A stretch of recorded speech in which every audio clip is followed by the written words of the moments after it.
Welcome, everybody, to today. We're going to try to learn a little bit about Social Security. We're going to talk about how Social Security started, where it is, where it's headed.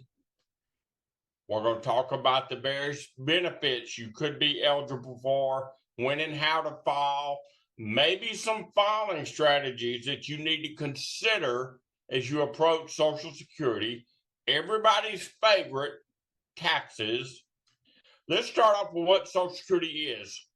Social Security is not your retirement program. It is not a savings program. It is a pay-as-you-go system. So what I mean by that, the Social Security taxes that you pay in June, that FICA tax, will be used immediately in July to pay benefits to your parents and grandparents. So that's the way the program has always worked. First payments went out in 1937. In 1937, the only one that was eligible for benefits was the retired worker. You had many more people paying in than what was drawing out, because that Social Security in 1937 did not pay benefits to a spouse. They did not pay survivor benefits. They did not pay children. They did not pay disability benefits. They just paid the retired worker. You had to be 65 years old to receive a payment. Life expectancy was 63, so most workers died before they received a payment. And the ones that did get a payment got it for just a year or two, and then they died. Well, you jump forward to today, it's not as good a system today. And a couple of things that have happened. Number one, life expectancy is much longer today than it was in 1935 when Social Security was established. Life expectancy today on average is about 85. And Social Security is paying benefits to survivors. They're paying benefits to your spouse. They're paying benefits to divorced individuals. They pay benefits to children. They pay disability benefits. You have more money going out than is coming in. And a couple of demographic issues have caused that. The first one was my fault. My generation, us baby boomers, we didn't have enough children. We didn't put as many kids back in the front end of the program. When I was growing up in the 50s and 60s, you looked around my neighborhood and everybody's household pretty much had 2, 3, or 4 kids. We had kids everywhere on my street. Well, you look around my neighborhood today and everybody's household has none, 1 or 2. We don't have a lot of friends that had 3 or 4 children. So we're not putting as many kids back in the front end. But the most significant issue is life expectancy. My parents did not cooperate by dying. They didn't live 2 or 3 years in retirement. They lived 2 and 3 decades in retirement. That is why you need to approach Social Security different than what your parents and grandparents did, because your circumstances today are different than theirs. Now, since 2010, Social Security has been paying out more in benefits every month than they're collecting in taxes. So people say, well, what's going on with the program? Well, right now, Congress has to take some action in the future, or the current law requires payments to be reduced. Under the current assumptions that were just issued again this year in April, Social Security has adequate resources to pay all of the promised benefits through 2034. If nothing changes, the projections are in 2035, everyone will take a 17% cut in payments. Social Security will only have adequate resources to pay 83% of the promised benefits. Now, before you get worried about that, this has happened twice in the 88-year history of Social Security, and both times previously, Congress put additional resources into the program. But this is a problem right now that's 10 years in the future, so there's not a sense of urgency at this point to take action. But based on previous history, I would feel very comfortable in saying something will be impacted. Benefits will not be cut. There will be adjustments made. So you just need to sit and watch and see what gets proposed in Congress and what happens going forward. So where does Social Security fit in your retirement plan today? Social Security, on average, replaces about 40% of your pre-retirement income. So Social Security was never intended to be your sole source of retirement income. Social Security was put in place to provide a base income to get you out of poverty. The average Social Security check this year is $1,907 a month. So the average person's going to get about $23,000 a year from Social Security, and that will get you out of poverty. I like to tell people that if your only source of income in retirement is Social Security, you will exist in retirement. You will not live in retirement. So it's very important for you to work with your advisors and put together a good plan for where you want to be in your retirement. So then people ask me, well, I paid a lot of money. I paid a lot in taxes. What's the most I could get? Well, the most you can receive this year is $3,822 for a person starting their Social Security retirement benefits this year at their full retirement age. So this individual can get about $45,000 a year. That's the same as having a $600,000 asset. $600,000 asset. You need to treat Social Security just like you do another asset and put together a plan with your advisors to make sure you have adequate resources and income as you move into retirement. Very important that you plan for this and don't let it be just haphazard. So people ask, well, what can my benefits be? Well, you've already seen the benefits can be quite significant. The important difference in Social Security and maybe some of your other resources, your Social Security benefits are adjusted every year for inflation. Now, there's an argument on whether it uses a valid inflation index, but it does change benefits every year, give you an increase if there is inflation. You cannot outlive your benefits. They are good for your life, and they can also pay throughout your spouse's life.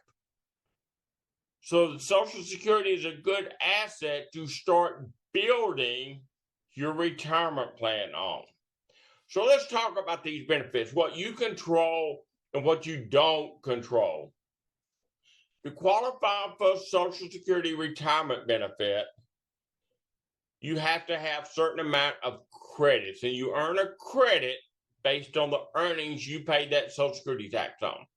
So this year, $1,730 gets you one credit. So if you have about $7,000, you earned your 4 credits for this year. 4 is the most you can earn in a year. You need 40 credits to qualify for retirement benefits. So about 10 years worth of work. But your actual benefits are based on your highest 35 years of work throughout your entire lifetime. So it's not like a private pension where it's a high 3 or high 5 or some combination like that. Social Security is looking at a snapshot of your highest 35 years of work. Now, to benefit you, Social Security will not use your actual earnings for most of those years. Social Security takes all the earnings that you had prior to age 60, each individual year, and indexes those dollars up to what a dollar is worth the year you turn 60.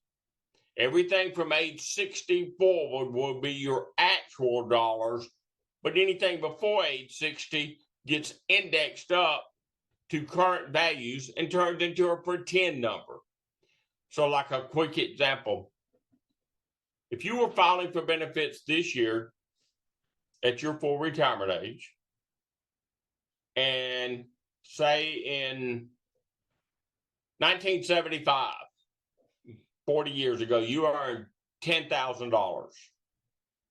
When your benefits were determined this year, you got credit for almost $70,000 for 1975 because that's the value of that $10,000 now. And you're retiring now. You're not retiring decades ago. So you take all of your earnings prior to age 60 and index those up to current dollars. Everything from 60 forward is actual. Then you pick the highest 35 out of that group of numbers, add them together, divide it by the super secret number of 420. 420 is the number of months in 35 years. That gives your average index monthly earnings. That goes into a benefit formula, and that gives you your benefit payment at your full retirement age. So how do you know what this number is? Well, if you're old enough, you can get a paper statement, but the easiest way is to go online and download your Social Security statement. Go to socialsecurity.gov, SSA.gov, click on My Account, and you can answer a couple of questions and you can pull your statement down. It gives you what your anticipated benefit amount is at your full retirement age, at various other points like 62, 63, 64, 70, what your survivors could get, what you would get if you became disabled. So it's a good document to have. You need to review it every year. So you're ready to start benefits. You can start at your full retirement age. You can start as early as age 62 or as late as age 70. Full retirement age depends on when you were born. But for most of you today, if you were born 1960 or later, your full retirement age is 67. So everything I talk about today is going to be based on a full retirement age of 67. You can start retirement benefits as early as 62, but they're reduced. You take a 30% reduction. Your benefits are reduced a fraction of a percent for every month you take a payment early. The closer you get to your full retirement age before you begin payments, the smaller the reduction. But worst case number, if full retirement age is 67 and you start at 62, you're taking that 30% reduction. You can also grow your Social Security retirement benefits if you delay payment after your full retirement age.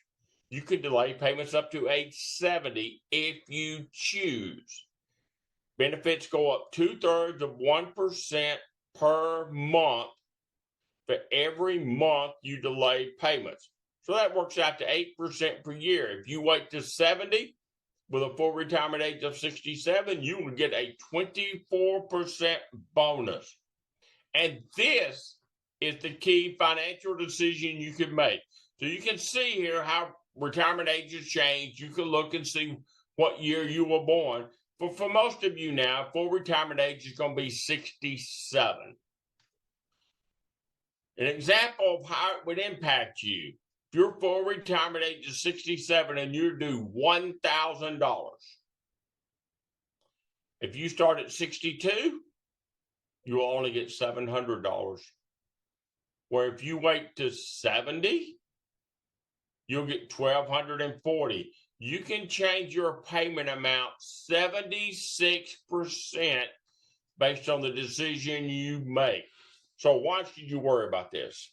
Well, people are living longer today. For most of you, your life expectancy is going to be quite significantly. You might live 20 or 30 years in retirement. My father-in-law died last year. He was 91 years old. He drew Social Security payments almost 30 years.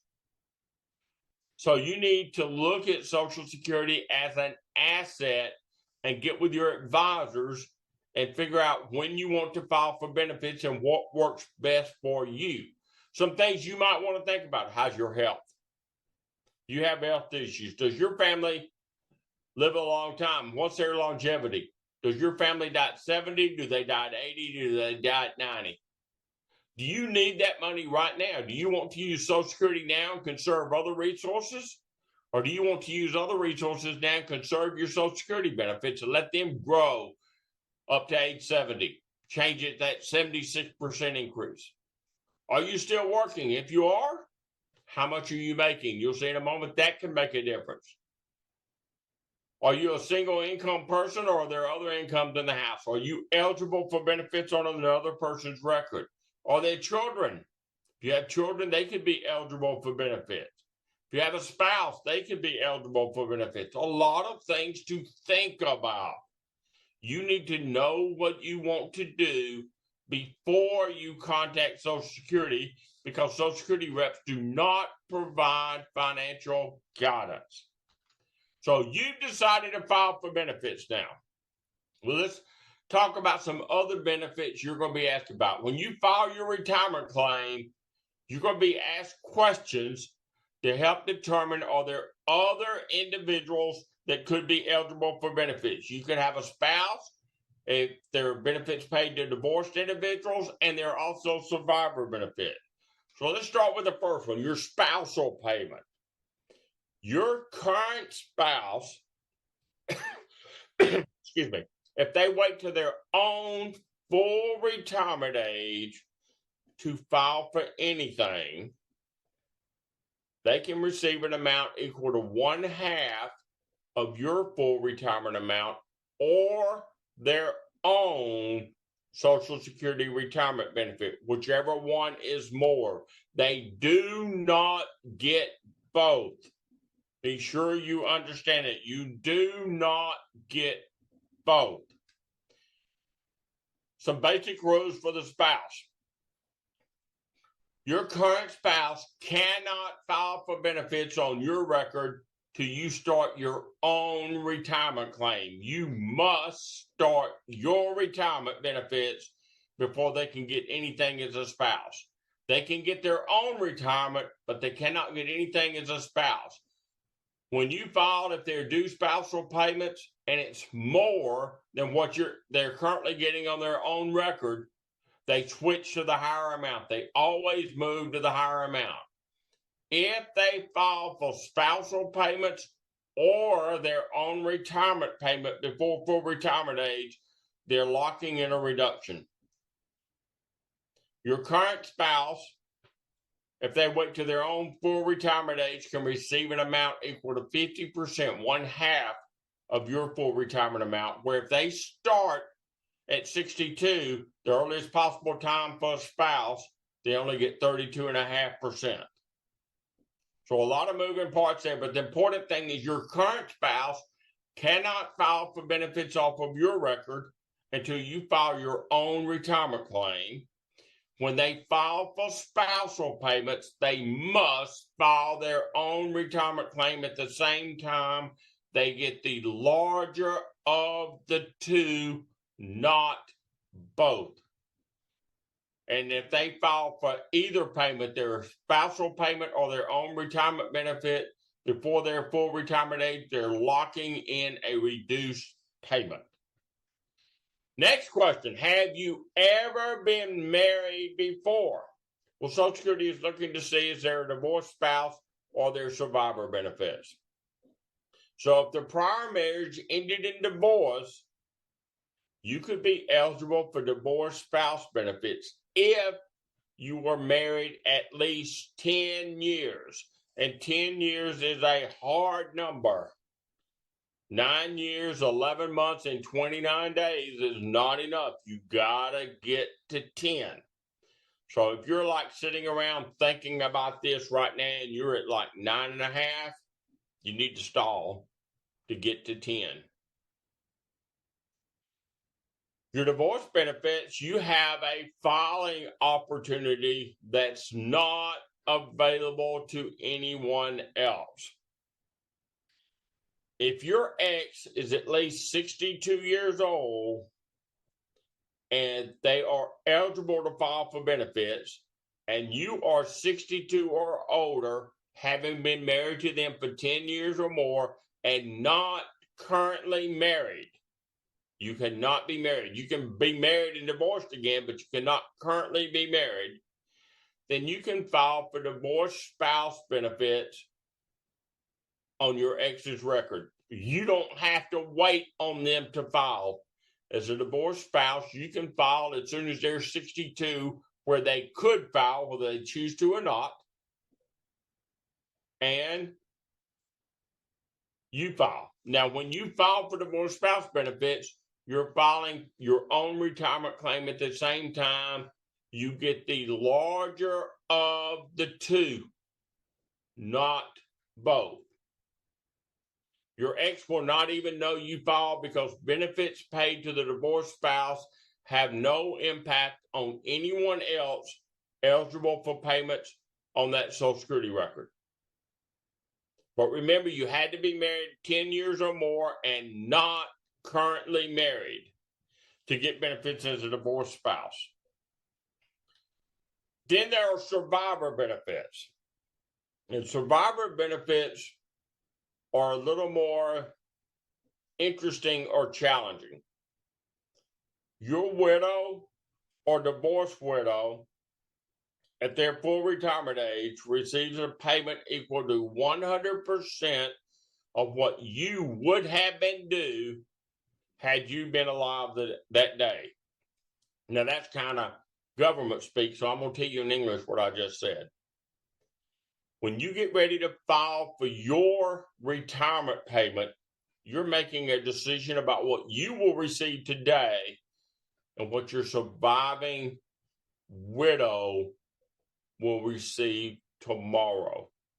If you elect to start your own retirement payments prior to your full retirement date, so you elect to take a reduced payment, you are capping what your survivor can receive. They can get no more than you would have been due had you continued to live, and you will do a reduced payment. Conversely, if you delay taking retirement payments until after your full retirement age, maybe you delay it all the way up to 70 to get the full 24% bonus, your widow can get that bonus. For the most your spouse can get while you're alive is half of your full retirement age. Your widow can get 100% of what you would do. And if you wait to 70, they're getting 100% of your highest possible amount.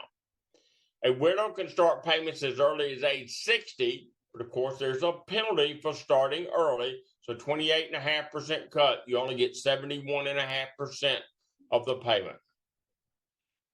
Then a widow has a filing strategy that is available for them that is not available for anyone else. Survivor benefits are a death payment, where your own retirement benefit is a life payment. You can always start one and defer the other.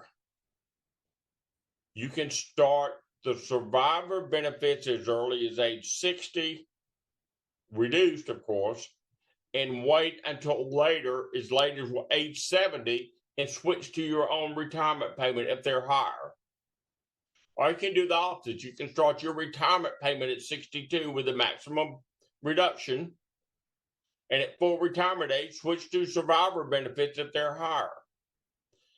You need to meet with your advisors before you contact Social Security to make sure you're filing for benefits in the manner that is most beneficial for you. Make sure it's most beneficial for you. And this is a big issue that survivors face because Social Security reps do not provide guidance. You need to know what you want to do before you contact Social Security. Then some of you will deal with government employees. You work for government agencies and you did not pay Social Security taxes on the earnings that you had from that government agency. There are two provisions that impact you. One is bad, and the other one is awful. There's not a good one. So we're going to start with bad. Bad is the windfall elimination provision, WEP. That's for individuals that work for a government agency that does not pay Social Security benefits. One of the big ones around, be careful with teachers. And you qualify for a pension from that government agency. You've also worked somewhere and paid Social Security taxes for at least 10 years. You're due a Social Security retirement payment, but that payment is reduced up to $587 per month, but you still get something from Social Security. That's the bad one. The awful one is government pension offset, GPO. That's the same person that worked for a government agency, did not pay Social Security taxes on their earnings at that agency. They qualify for a pension. And they want to file for Social Security benefits as a spouse or a widow off the Social Security record of another person, a husband or a wife, somebody else. Those benefits are figured just like normal. That spousal, that 50% share, or that survivor widow benefit, that 100% share, just like normal. Then Social Security takes 2/3 of your monthly government pension amount and subtracts it dollar for dollar from any benefits you're due from Social Security as a spouse or a widow. So frequently, it completely eliminates the Social Security payments. These two provisions only apply to individuals that work for government agencies and did not pay Social Security taxes, did not pay that FICA tax on their earnings. If you paid the FICA tax, you get your pension and your Social Security benefits with no offsets whatsoever. Then some things that impact benefits. The first and most common one is work and employment. And there's two different scenarios with the work. If you are receiving Social Security payments prior to reaching your full retirement age, at 67 or 66 and some odd months, whatever it is for you, and you are working, there are restrictions on your earned income from employment. This year, you can make $22,320. You go over that, you lose $1 in benefits for every $2 you're over that cap. Now, this only counts earned income from employment, income that you pay FICA tax on. Once you reach your full retirement age that month, there are no more restrictions on your working earnings. So if your full retirement age is 67, the month you turn 67, you can work as much as you want to, and it does not impact your Social Security benefits. You get your full Social Security payment every month. Then the other surprise is taxes. You're aware that you're paying the FICA tax on your earnings while you're working. Once you start receiving Social Security payments, you could owe federal income tax on those benefits.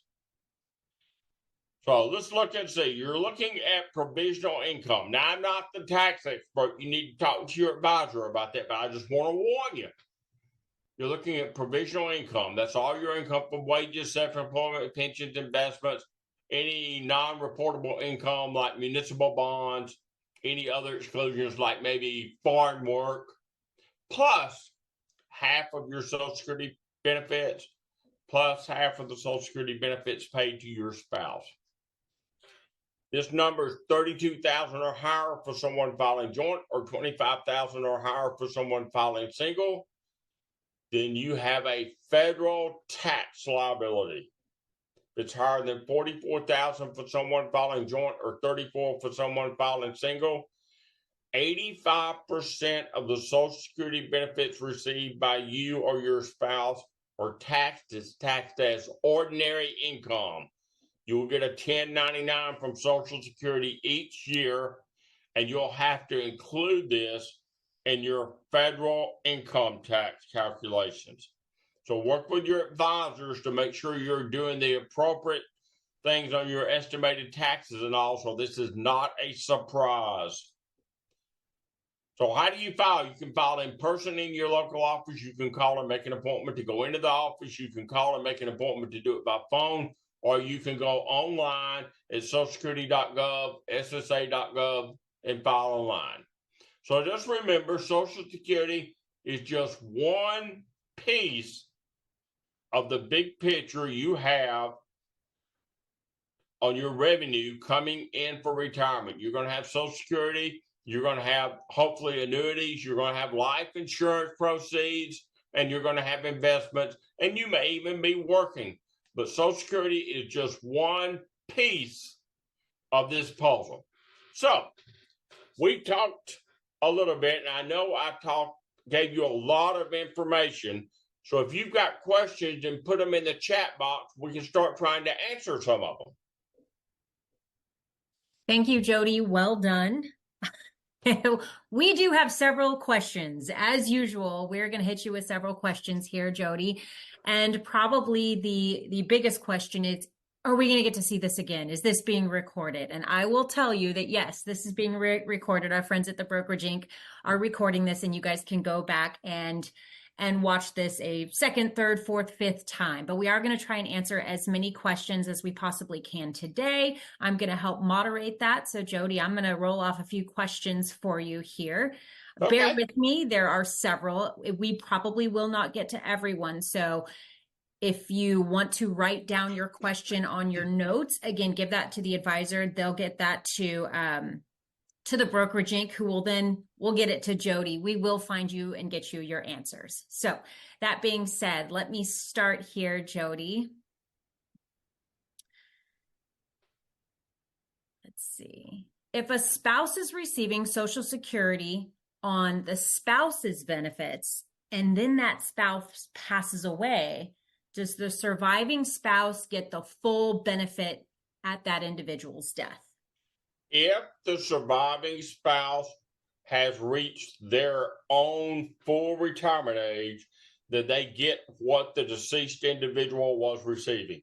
If they want to file for those survivor benefits before their full retirement age, that amount is reduced. Okay. So Jody does bring up a good point, and I want to make sure that I reiterate this to everyone. You have to keep in mind, if there is a husband, wife, or a partner situation, they are both receiving Social Security benefits in any capacity. They could be receiving their spousal benefit or whatnot. They're currently receiving two different Social Security benefits, and one of them passes away. They are going to lose one of their family benefits, right? They'll get to keep the larger of the two, but they are going to lose a benefit. And that's a real conversation that needs to be had, because we found the best way to replace that income, right? Social Security income that they're going to be losing is by way of life insurance. So that's a great conversation to have, something to keep in mind as an option, because absolutely, no matter which way you slice and dice it, there is going to be one of those incomes that is going away. They will be able to retain the larger of the two. Yeah, I had a very challenging, my cousin's husband died, so I'm eating with dinner with her like a week or so after the funeral. And she said, well, I'm going to be fine. I get my Social Security check and I get his. And I thought, oh, I got some really bad news for you. No, you're not. And so all of a sudden she went from being fine to now I've got to make some tough decisions. So be prepared for that. Yep, absolutely. There's another question. How does someone how does someone know their best retirement strategy before calling or communicating with the SSA or filing? They ask, can a non-wealthy person figure out a strategy themselves? So I will just reiterate that most financial advisors tend to have software programs. Protective Life has a software program that helps clients figure out this sort of thing. So if your advisor is affiliated with Protective Life, they can have access to that. But there are resources, there are tools out there that allow you to kind of plug in different situations and see what the best strategy is going to be for you. I want to reiterate, you need to work with your advisor because the Social Security representatives do not provide financial guidance. Absolutely. This individual said, I work with teachers. They don't qualify for Social Security. How will this affect them? And I would like to say, the last couple of slides, we talked about the windfall elimination provision, and the GPO, government pension offset, affects anyone who qualifies for a pension where they did not pay Social Security taxes. Their retirement benefits, any retirement benefits from Social Security could be reduced, and any spousal or survivor benefits could be reduced or completely eliminated. That's what I was going to ask or bring up, is if they're married to someone that's not a teacher, not working for the government, can they still get that spousal benefit? But I believe you're saying they can, No. But it likely will be reduced. The spousal payment or the survivor payment will be reduced by 2/3 of the monthly pension they are receiving. And it's a dollar for dollar reduction. That's the government pension offset. Perfect. Bear with me while I find another question here. Okay. Multiple people asked about this.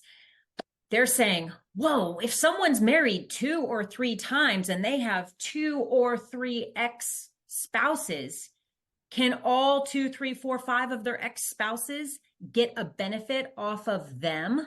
Yes. Or is there some sort of a line drawn in the sand and No. says, no, you only get 2 exes claiming benefit off of you?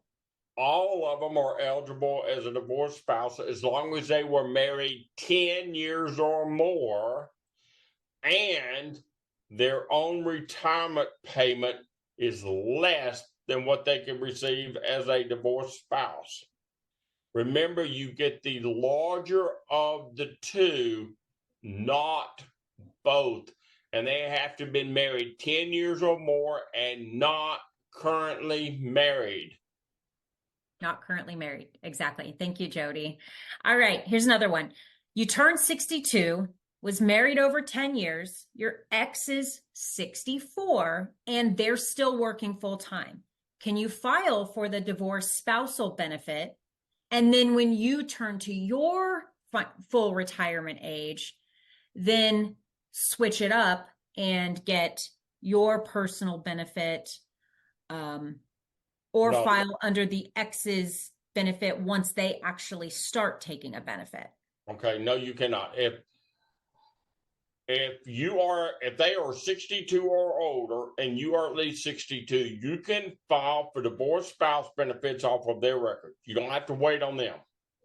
But when you file for those divorce spouse benefits, you must file your own retirement claim at the same time, and you get the larger of the two. You no longer have the option to start spousal payments or divorce spouse payments and wait on your own retirement. That opportunity went away. You used to be able to do it, but you can no longer do that. So when you file for divorce spouse benefits or spousal payments, you must file your own retirement claim. You get the larger of the two. Perfect. Thank you. Here's another one. Is there an income requirement to take widow survivor benefits? In other words, if you have someone that truly was just working inside the home and never worked outside the home, can they still get widow survivor benefits? Yes, that you have to work a certain amount to get your own Social Security retirement benefits. To qualify for spousal payments or survivor benefits, you just need to be married to the person. Perfect. This one's a great question, Jody. Oh, shoot, I just lost it. Hold on. Okay. I think this is pretty important. I think it's kind of a rarity, but what about Social Security for children under 18 for a deceased parent? Okay, well, how does that work? Remind us how that works. Deceased parent or a live parent, either way, it doesn't matter. When you file for Social Security payments, if you have a child under 18, they are due benefits until they're 18. If a parent is deceased, that child is due benefits until they're 18. Also, from the children's standpoint, if you have a child that is disabled, as long as that disability started before that child was 22 years old and that child has never married, they are due benefits when either you start your own retirement benefits or if you die as a survivor, and that child will get benefits the rest of their life as long as their medical condition does not improve and they do not marry. So as long as the disability started before 22, it does not matter how old that child is today. It's when did the disability start. Perfect. Thank you. Is there an income cap on what a widow can make to take their benefits at age 60?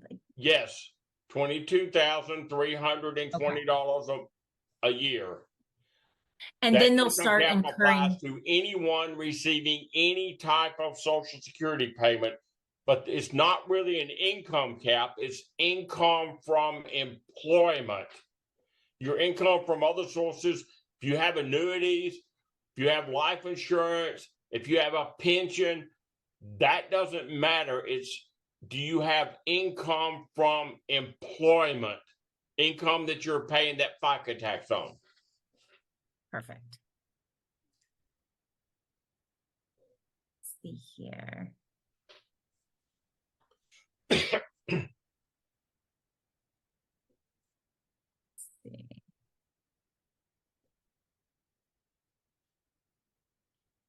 So if you got divorced, remarried, and got divorced again, can you still draw on the higher spouse that you were married to for 10 years? If you were married to both of them at least 10 years, whichever one pays you the most. Sounds like a business decision. You don't need to try to figure it out. Just bring a list of the prospects to Social Security. They'll sort it out for you. Oh, okay. So they can provide that information. That's good. Yeah, they'll figure out which one pays you the most, and that's the one you get. Okay. Goodness gracious. I can see, Jody, why our Social Security program is in a bit more trouble than it was when it originally started. Well, we are paying out all kinds of people right now. But if you look at the spousal payments now, because many households are two-income households, not many people get spouse payments or divorce spouse payments today because their own retirement payment is higher, so it eliminates that spousal payment. Gotcha. Here's a good one, Jody. And we'll keep going through questions here. We have about 10 more minutes, guys. So if you want to hang tight, that's great. If you need to jump, that's fine also. Just get your questions to your advisor and they'll get that to the Brokerage Inc. Here you go, Jody. This person says, if I delay Social Security income until 70, will the inflation adjusted annual income earned over lifetime be used to calculate the payment rate? Yes. Or does it stop at that normal? The cost of living increase is built in your benefit every year automatically. And if you delay taking your payment, not only are you getting the increase in the cost of living, you're also getting that bonus you're earning. So you're basically getting two step-ups. That's perfect. They wanted to make sure that sort of inflation didn't end at No, 67. the inflation builds into your base payment every year. Perfect. Thank you. So I hope you guys can see, just with all of these variables, if you have longevity in your family, it very well may make sense for you to delay until age 70 so you can get all of that additional inflation and all of the additional bonus, if you will, which is why it's so important to see what other assets you have, right? There was that pie chart that said, hey, Social Security is just a piece of this, because a lot of folks will spend down their other assets while allowing them to delay to that age 70 so that they can really maximize what Social Security has to offer. And remember, they're maximizing not just their retirement benefit, but they're also maximizing that survivor payment. So you're looking at two different people, not just one. Absolutely.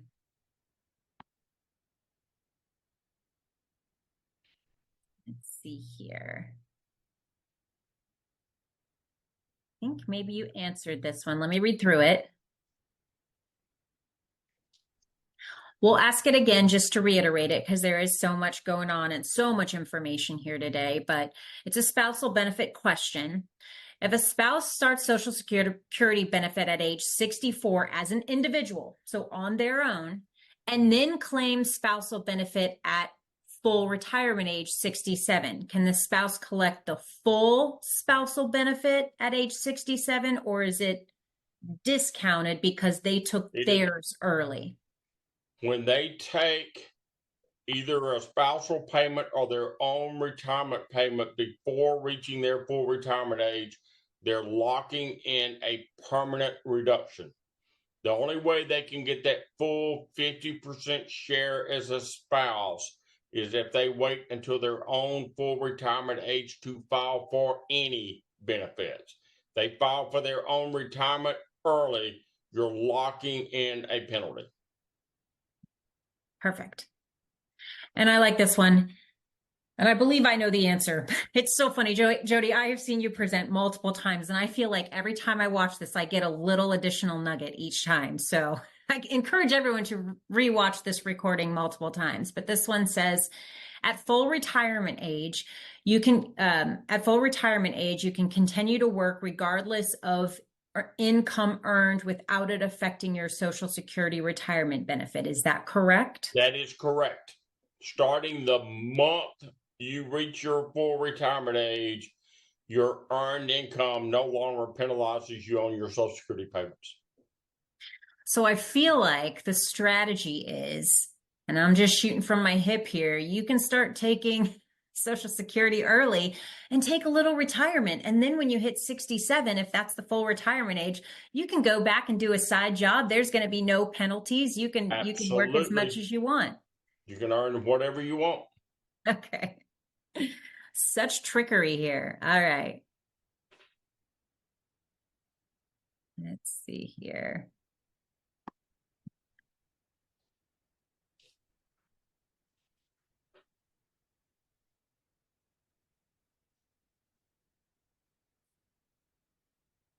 This is an interesting one. We're talking about that age 70 threshold. So kind of that max threshold. They're asking, will your Social Security benefit increase the following year? So if you make it beyond that, is it gonna go up? I'm assuming it's gonna go up just by that cost of living. You're only after you reach age 70, you earn the maximum bonus. The only increases after that will be the yearly cost of living increase. Perfect. Good. So this is a really interesting one. And I don't know if you'll have an answer to this one, but this individual said, has Congress or the Social Security actuaries ever considered raising the amount of required quarters, right? You talked about the required quarters being 40 quarters, which equates to 10 years of someone working. Mm-hmm. This person saying, that seems really low threshold in today's world. Do you know anything about that? Do you have any intel? Have they ever considered making changes to that 40 quarter? No, I've never heard anybody changing that. That's just the base to get you a benefit. But remember, even though 10 quarters, 40 quarters is to get you a minimum benefit, when you do that, Social Security is still looking at your highest 35 years of work. So if you only work those 10 years, they're going to average in 25 years of zero earnings to figure your base benefit. And you stick all those zeros into an average, your base benefit is going to be extremely low. There's no such minimum payment. Perfect. Thank you.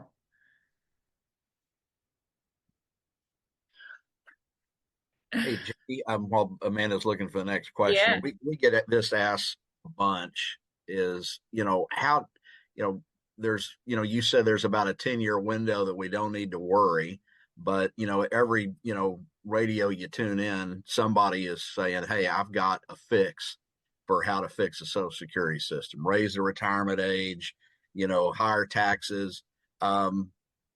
If you were, sitting in Washington making the decisions, what would you suggest as being the next fix on this? You want me to tell you what I would do, or tell me what I think will happen? Well, I want both. Give us both answers. What I would do, Social Security is currently out of balance 3.7%. So if you raise taxes 1.7% on the employer and 1.7% on the employee today, so you're going from 6.2 to 7.9, you fix the problem for the next 75 years. If you just raise the tax rate. Now, I don't think that's going to be the solution. I think what you're going to get is a combination of events. What I was surprised over the last couple of years, there's been almost no discussion on raising the retirement age. I would have bet you 5 years ago they were going to raise the retirement age to 70, but there's not been that's not been in part of the conversation. I think you're going to tax more of the income that's coming in. So right now you pay taxes on $168,000 a year. I look for that number to go up. I think the tax rate is going to go up maybe 0.5%. And you may see some income other than employment income being taxed. You may start taxing some investment income. I saw a report from the actuaries last week. They were testifying to Congress, and one of the proposals they were talking about was to go to $250,000 and have people start paying that FICA tax on their earnings over 250. Skip from 168 to 250, and then you start paying taxes again. The actuary said that would extend Social Security's life expectancy by 20 years. So, instead of having a problem 10 years from now, it would be 20 years from now. I'm not sure that you can tax enough income to completely close the gap, even if you took the cap off of Social Security and did like Medicare and taxed all earnings. There's just not enough people making more than $170,000 a year to offset the millions making 50. So I look for it to be a combination of actions. And that's kind of what has happened both times previously when there was going to be a shortfall and Congress addressed it. I hope that's a good answer to, I don't know. I don't think anyone knows. We very much appreciate your insight, though, and all the expertise that you bring to the table, Jody. Chris, we haven't answered all the questions, but we really are kind of at our hour mark. So I think this is probably a great place to call it. I would just remind everyone that if your question did not get answered, please again give that question to your advisor. They'll get it to the Brokerage Inc. and we will find you your answers and get back to you. Amanda, Jody, I cannot thank you enough. I'm just seeing some of the comments still rolling in. Just great thanks for your presentation and your wisdom Certainly. on this. This is such an important topic. It's obvious from the questions that everybody wants to and needs to know more about Social Security. So, and thank you for helping us with that. Just to answer the question again, this is recorded, so we will have this available in a day or two for you. We also will transcribe all of your questions, the ones that we didn't get to, and we will get them to Jody. And what he loves to do on a Friday night is just answer your questions. So it'll be so much fun that he'll have. Looking forward to answering your questions here. But we'll get those out probably in a group email. So we'll get that to everybody. We cannot give you the individual slides, but the recording with the slides will be available to you. And again, I encourage you to, if you've got questions, please get with your advisors. Please call your friends here at the brokerage, whether it's Medicare, health, ancillary, life insurance. We would love to help you find the solutions. And again, to reiterate Jody's point, this is a piece of an overall retirement plan. You really need to think about what those other pieces look like. You just can't get there from just Social Security. So there's some real opportunities there that we would love to help and help you with. Again, thanks everybody. I'm glad we got to as many questions we did. I know there's plenty more. We will get to them. Thanks for your time. Have a great day. Bye-bye.